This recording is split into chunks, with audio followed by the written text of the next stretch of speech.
Hey Physique Freaks, how's it going? Scott, who's an metabolic-masterpiece.com. It's Wednesday, October 15th, getting ready to grab myself some breakfast. I've got 3 extra large eggs here, cooked them up in a teaspoon of coconut oil, melted 30 grams of cheddar cheese on top, and of course I got some salsa on there. And that is sitting on a 6-inch whole wheat tortilla. We were looking at about 500 calories there. So now I'd like to talk a little bit about what I mentioned at the end of yesterday's video, and that is that I hadn't eaten anything since dinner and I wasn't planning on eating anything else before going to bed. It's actually something that I talked to Rick about while we were training yesterday. Both of us have a preference when we're going through a cutting phase, when we're really trying to dial in our nutrition and carve out the finer details of our physique. The first thing that we do is we cut out the late night snacks. And that may sound a lot like the typical fitness myth that's out there that if you're trying to lose weight, you should stop eating past 7. That's just not the case.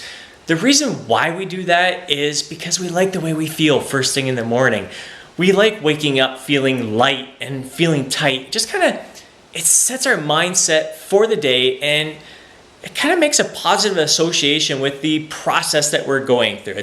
We know we're going to be in a caloric deficit throughout the day, but we wake up, we feel really good. We're like, this is why we're doing it. We see that tight skin in the mirror and we feel light, we feel good about ourselves, and it makes us want to do the same thing and behave ourselves throughout the rest of the day, to stick to the plan, because it's like we feel the results happening. And that's just a personal preference of ours.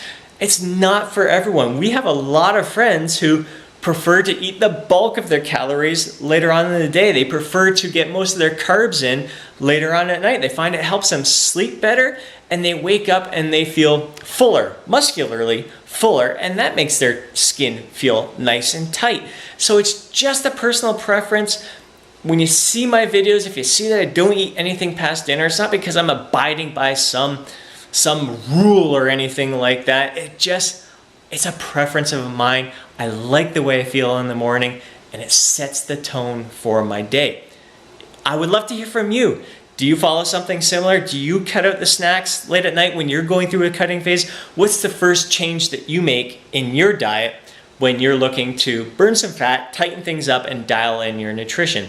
Are you someone who prefers to eat more of the calories at night? I want to hear from you. We're all different. We're all unique. You really got to tailor your nutrition, your training to your own personal preferences, your lifestyle, and your goals. I look forward to hearing from you. I'll catch you for more behind the scenes footage coming up. All right, I got myself 2 Oreo cookies. Going to be hitting the gym in a few minutes.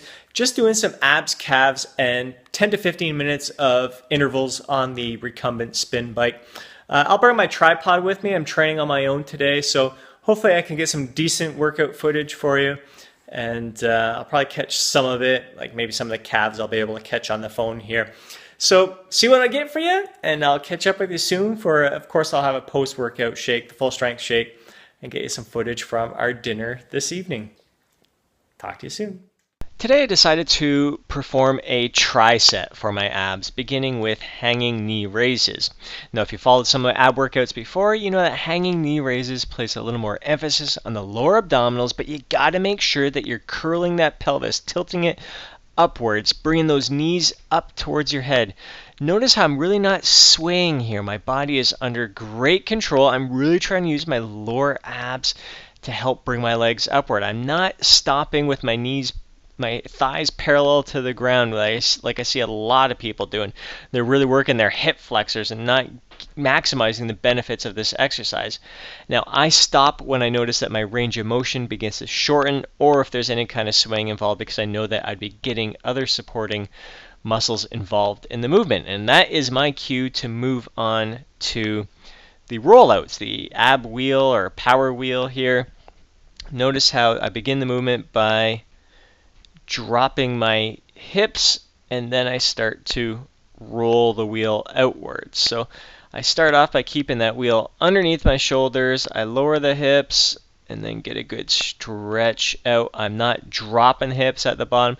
Find if you drop your hips too much, your lower back can begin to fatigue and feel sore. So once again, I am just going until I start to feel my form lose its strictness, I guess, for lack of a better word. And then the third exercise in this tri-set is the Spider-Man's.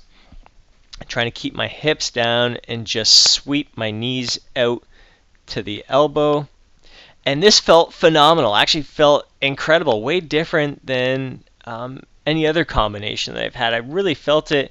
Transverse abdominals, obliques, my abs are really cramping up at this point. So I don't know, it was just a great combination. A lot of times I'll incorporate a cable crunch in here instead, but this worked out really well. After this set, I rested for about 90 seconds to 2 minutes and then repeated it 2 more times.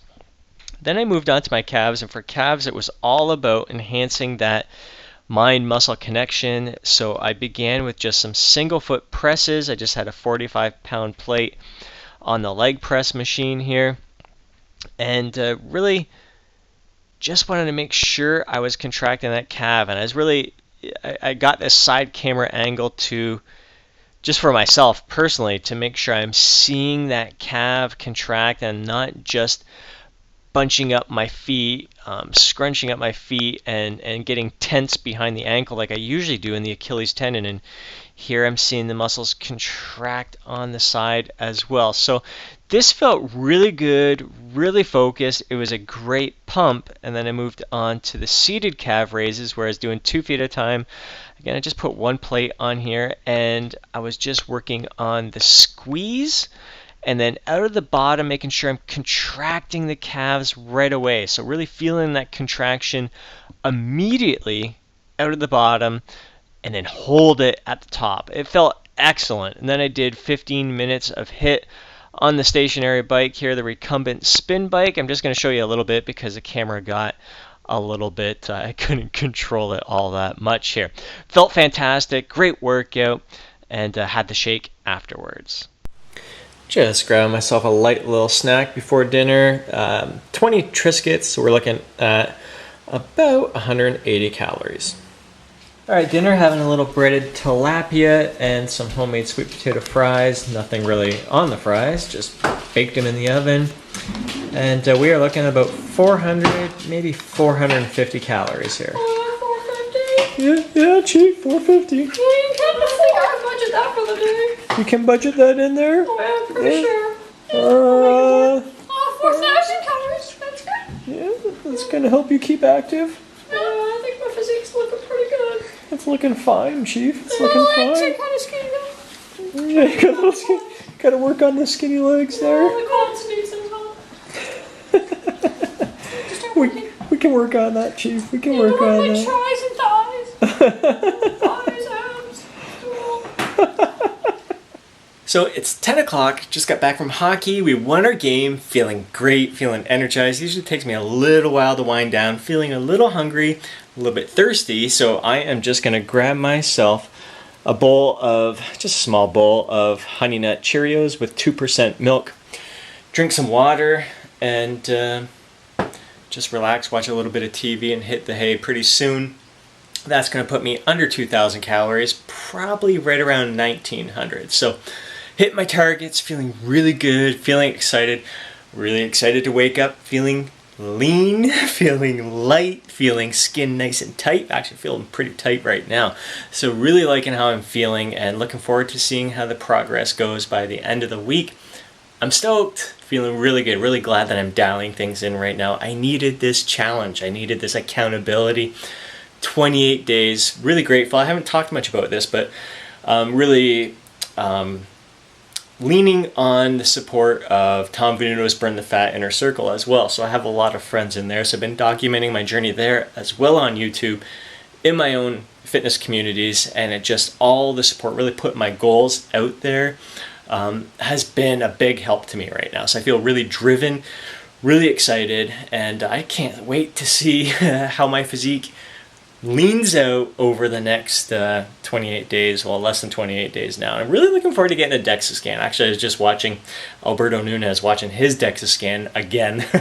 Seeing him at around 6% body fat is just ridiculous, but I'm excited to get it done, see where I'm at, and just dial things in. I'm stoked. So I'm rambling, which means I better eat this cereal, wrap things up. I will catch up with you tomorrow. Thank you once again for your support, for your feedback, for your responses, the comments in the comment box below.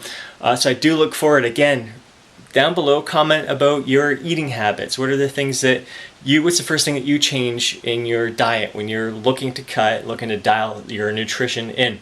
Are you like me? Do you usually cut back on the nighttime snacks, or do you prefer to eat a little bit more at night? I'm eating at night right now, 10 o'clock at night, very active, just got back from hockey, and I'm still within my caloric budget for the day.